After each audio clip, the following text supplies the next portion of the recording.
बिस्मिल्लाहिर्रहमानिर्रहीम। नाजरीन अस्सलामुअलैकुम। Welcome to Knowledge Pearls. अगर आप हमारे चैनल पर नए हैं तो चैनल को सब्सक्राइब करें। दजला और फरात आज भी बह रहे हैं।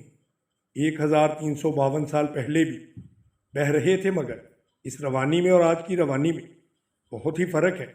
13.5 सदियाँ पहले दजला और फरात की लहरों में इस्लाम के अव्वलीन मुजाहिद के जोशीले और पुरज़म नारों का वलवला था। इन दरियाओं के पानियों में शहीदों का खून शामिल था।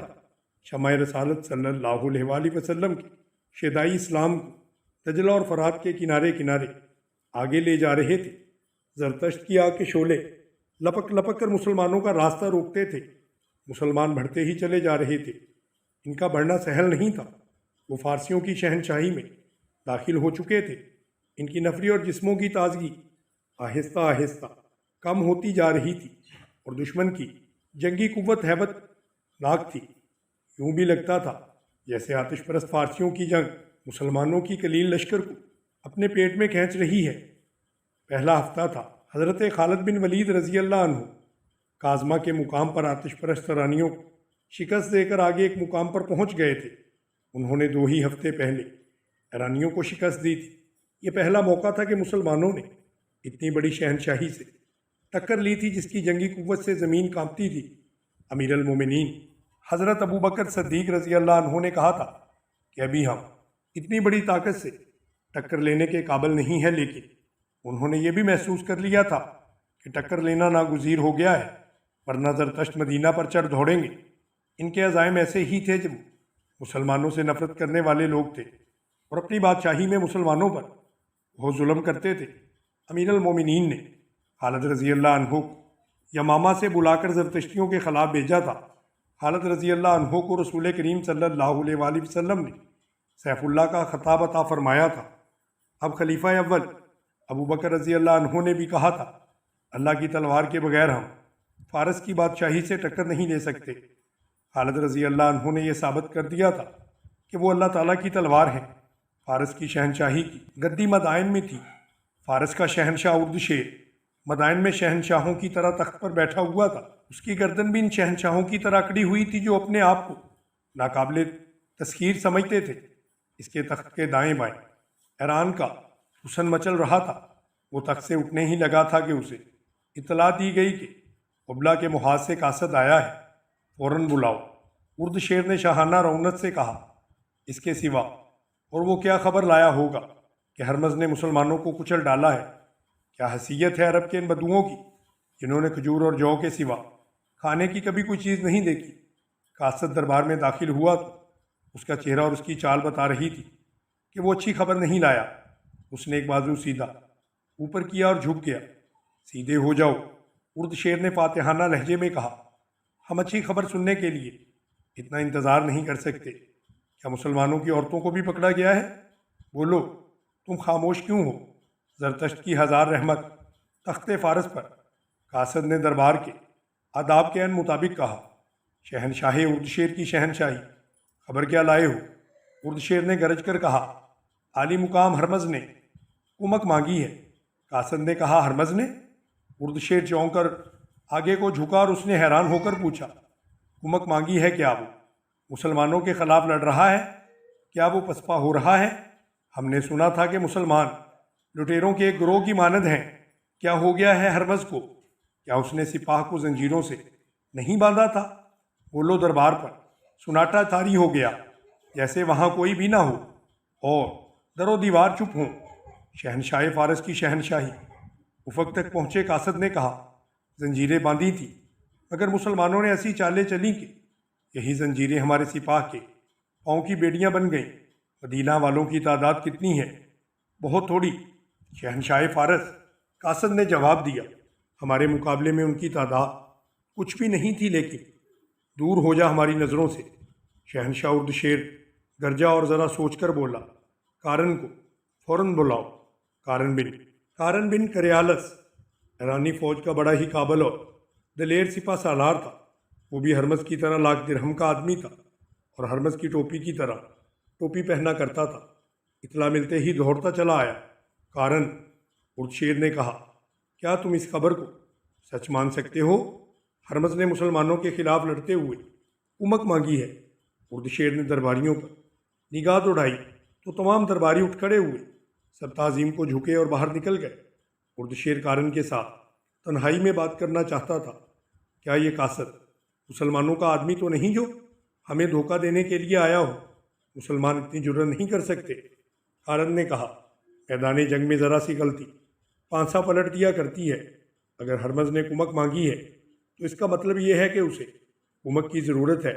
इससे कोई गलती सरजद हो गई है। क्या मुसलमानों में इतनी हिम्मत है कि वो हमारी फ़ौज को पसपा कर सके? उर्दशेर ने कहा, इनमें हिम्मत ही नहीं, बेपनाह जुर्रत भी है। कारन ने कहा, वो अपने अकीदे की जंग लड़ते हैं। उबला के इलाके में हम मुसलमानों को इस कदर जलील करके रखा हुआ है कि वो कीड़े मकोड़ों की ज़िंदगी बसर करते हैं, लेकिन उन्होंने ज़मीन दोज हमले करके और शब खून मार मार के इस इलाके में कई चौकियाँ साफ़ कर दी हैं। आज तक उन्होंने जितनी जंगें लड़ी हैं, इनमें उन्होंने किसी एक में भी शिकस्त नहीं खाई। हर जंग में उनके सिपाह खासी थोड़ी तादाद में ही होते हैं। उनके पास घोड़ों की भी कमी है। वो लड़ने वाले ही ऐसे थे। शहनशाह उर्दशेर ने कहा, इसमें कोई भी हमारी फ़ौज का मुकाबला नहीं कर सकता। लेकिन मुसलमानों ने मुकाबला कर लिया है, कारन ने कहा, और हमारा इतना ज़बरदस्त सालार हरमज़ कुमक मांगने पर मजबूर हो गया है। शहनशाह फ़ारस दुश्मन को इतना हकीर नहीं जानना चाहिए। हमें अपने गिरेबान में दयानतदारी से झांकना होगा। फ़ारस की शहनशाही का तोती बोलता है, लेकिन हमें इस हकीकत को नज़रअंदाज नहीं करना चाहिए कि रोमी हम पर गालब आ गए थे, और हमें यह हकीकत भी फरामोश नहीं करनी चाहिए कि हम रोमियों का सामना करने से हिचकिचाते हैं। इस नई सूरत हाल का जायज़ा दयानतदारी से लें। शहनशाह फ़ारस, हरमज़ ने अगर कुमक मांगी है तो इसका मतलब यह है कि मुसलमान उसके लश्कर पर गालब आ गए हैं। मैंने तुम्हें इसीलिए बुलाया है। तुम ही हरमज़ को मदद को फौरी तौर पर पहुँचो। उर्दशेर ने कहा, अगर हरमज़ घबरा गया है तो उसकी मदद के लिए अगर इससे बेहतर सालार ना जाए तो इसी जैसे को जाना चाहिए। तुम ऐसा लश्कर तैयार करो जिसे देखते ही मुसलमान सोच में पड़ जाएं कि लड़े या मदीना भाग जाएं। फ़ौरन कारन जाओ, फ़ौरन पहुँचो। कारन ने उसे सलाम किया और लंबे लंबे ढक भरता हुआ चल पड़ा। ईरानियों का सालार कारन बिन करयानस ताज़ा दम लश्कर लेकर उबला की तरफ रवाना हो गया। वो पूरी उम्मीद से जा रहा था कि मुसलमानों को तबाह बर्बाद करके ही लौटेगा। वो अपने लश्कर को दजला के बाएं किनारे के साथ साथ ले जा रहा था। उसकी रफ्तार खासी तेज़ थी। उसने मज़ार के मुकाम पर लश्कर को दरिया दजला पार कराया और जुनूब में दरियाए मोक्कल तक पहुंच गया। जब वो दरियाए मोक्कल के पार गया तो उसे हरमज़ के लश्कर की टोलियां आती दिखाई दी। सिपाही बड़ी बुरी हालत में थे। तुम पर ज़रतश्त की लानत हो। कारन ने पहली टोली को रोक कर और इनकी हालत को देखकर कहा, क्या तुम मुसलमानों के डर से भाग आए हो? सिपा सालार हरमज़ मारा गया है। टोली में से एक सिपाही ने कहा, दोनों पहलुओं के सालार कबाज और अनुशुजान भी भाग आए हैं। वो शायद पीछे आ रहे हों। कारन बिन करयास हरमज़ की मौत की खबर सुनकर सुन होकर रह गया था। उसने ये पूछने की जुर्रत भी नहीं की कि हरमज़ किस तरह से मारा गया। कारन का सर झुक गया था। उसने जब सर उठाया तो देखा कि फ़ारस की फ़ौज की कितारें चली आ रही थीं। अपने ताज़ा दम लश्कर को देखकर भागते हुए ये फ़ौजी वहीं रुकने लगे थे। इतने में हरमज़ की फ़ौज के दूसरे सलार कबात और अनुशुजान भी आ पहुँचे। उन्हें दूर से आता देख कारन ने अपने घोड़े के लगाम को झटका दिया। घोड़ा तेज़ी से चल पड़ा। कारन ने अपने दोनों शिकस्त खोरदा सालारों के सामने जाकर घोड़ा रोक दिया। मैं सुन चुका हूँ कि हरमज़ मारा गया है, कारन ने कहा, लेकिन मुझे यकीन नहीं आता कि तुम दोनों भाग आए हो। क्या तुम गंबार उजाड़ अरबों से शिकस्त खा आए हो? मैं इसके सिवा और कुछ नहीं कहना चाहता कि तुम बुज़दिल हो और तुम इस रुतबे और उहदे के काबिल नहीं हो। क्या तुम नहीं चाहते कि मुसलमानों को तबाह बर्बाद कर दिया जाए? क्यों नहीं चाहते? कबाज ने कहा, हमें कहीं छुपने के लिए पीछे नहीं आए। हम हरमज़ के शेखियों से मारे जा चुके हैं। मैं तस्लीम करता हूँ कि इस्लामी फ़ौज के पास बड़े ही काबिल और जुर्रत वाले सालार हैं, लेकिन वो इतने भी काबिल नहीं कि हमारी फ़ौज को यूँ भगा देते। कारन अनुशुजान ने कहा, हमारी फ़ौजी क़यादत में यही सबसे बड़ी खराबी है जिसका मुजाहरा तुमने भी किया हुआ है। तुमने अरब के इन मुसलमानों को उजाड़ और गंवार कहा है। हरमज़ भी ऐसे ही कहता था, लेकिन हमने मैदान जंग में उनको बिल्कुल उलट देखा है। तुमने इनमें क्या खूबी देखी है जो हम में नहीं? कारण ने उनसे पूछा। ये पूछो कि हम में क्या खामी है जो उनमें नहीं? अनुशुजान ने कहा, हम अपने 10-12 सिपाहियों को एक जंजीर से बांध देते हैं कि वो जम के लड़ें और भागे नहीं, इसलिए हम आमने सामने की जंग लड़ते हैं। मुसलमानों ने जब हमारे सिपाह को पाबंदे सलासल देखा तो उन्होंने दाएं बाएं की चाली चलनी शुरू कर दी। हमारे सिपाह घूम फिर कर लड़ने लगे। इसी वजह से हमारा इतना नुकसान हुआ। हमारा इतना ताकतवर लश्कर भी उनसे शिकस्त खा गया। हमारे पास बातों का वक़्त नहीं। कबाज ने कहा, मुसलमान हमारे ताकब में आ रहे हैं। उनके ताकब में मसना बिन हारसा 2000 नफरी की फ़ौज लेकर साथ आ रहे थे। मसना बिन हारसा इस्लाम के वो शहदाई थे जिन्होंने ईरानियों के ख़िलाफ़ ज़मीन दौर जंगी कार्रवाइयाँ करनी शुरू कर दी थी।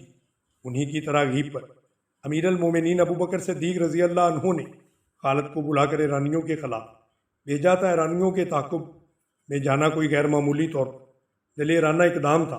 ताक़ुब का मतलब ये था कि मुसलमान अपने मुस्तकिर से दूर हटते हटते ईरानियों के कलब में जा रहे हैं। यहाँ उनके घेरे में आ जाना यकीनी था, लेकिन ये खालिद रज़ी अल्लाह अन्हु का हुक्म था कि ईरानियों का ताक़ुब किया जाए। इस हुक्म के पीछे ईरानियों के ख़िलाफ़ वो नफ़रत भी थी जो मसना बिन हारसा रज़ी अल्लाह अन्हु के दिल में भरी हुई थी। जंग सुलासल ख़त्म हो गई और ईरानी फ़ौज भाग उठी तो खालिद रज़ी अल्लाह अन्हु ने देखा कि इनका लश्कर थक गया है। उन्होंने मसना बिन हारसा रज़ी अल्लाह अन्हु को बुलाया और कहा कि इब्ने हारसा, अगर ये भागते हुए फ़ारसी ज़िंदा चले जाएं तो क्या तुम अपनी फ़तह को यकीनी समझोगे? खुदा की कसम वलीद के बेटे, मसना बिन हारसा रज़ी अल्लाह अन्हु ने पुरजोश लहजे में कहा, मुझे सिर्फ हुक्म की ज़रूरत है। ये मेरा शिकार है, तो जाओ। खालिद रज़ी अल्लाह अन्हु ने कहा, 2000 सवार अपने साथ लो और ज़्यादा से ज़्यादा ईरानियों को पकड़ लाओ। जो मुकाबला करे उसे कत्ल कर दो।